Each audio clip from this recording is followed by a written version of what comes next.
because we've seen that mentorship works for the county and facility teams, so that we can build a bigger base of people who have the capacity to continue and to also sustain the actions that we have started and we have seen are successful. And finally, we target to develop a monitoring and evaluation system for infection prevention and control, just identifying what indicators can we track so that they can be reported across all levels of care, right from the facility to the national level. How do we monitor and evaluate our interventions at the end of the day? So that's the experience from the country level, just augmenting, again, like I said earlier, what Michelle says. The IPC committees will be successful if we have clear coordination structures that are well-funded with clear terms of reference, and the teams understand what needs to be done for data that they can be able to work on. So I want to end my presentation there. Thank you very much for your attention. And I want to say thank you to a small team of very dedicated IPC practitioners in the country that really have made this possible, including our partners. Over, thank you. Thank you so much, Eden, for that detailed and informative presentation, which touches on the Kenyan experience with their National Infection Prevention Control Program, your lessons learned down to facility level. I also think highlights the importance of leadership involvement in all activities around infection control, because when the buy-in is from leadership, everything else becomes easier going down to staff. I think your presentation was relatable and can be adopted and adapted across many of our African country healthcare systems.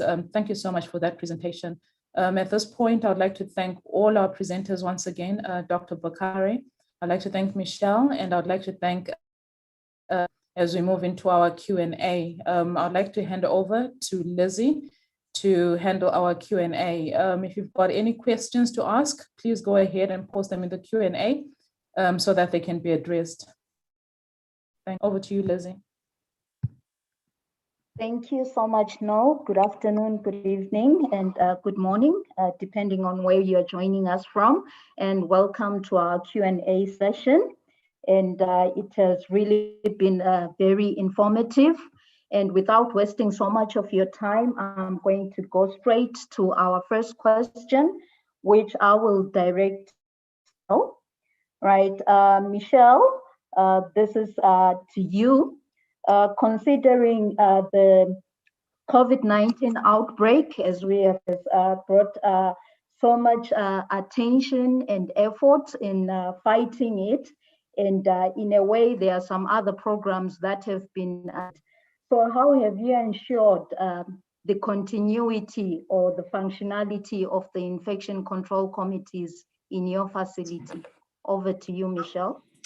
Okay, good afternoon, morning, evening. Can you hear me? Yes, we can hear you. Sorry, I've switched devices, so I'm just checking that you can hear me. So yes, during COVID, it was very challenging, as mentioned. So we had what we called huddles, which the management actually initiated.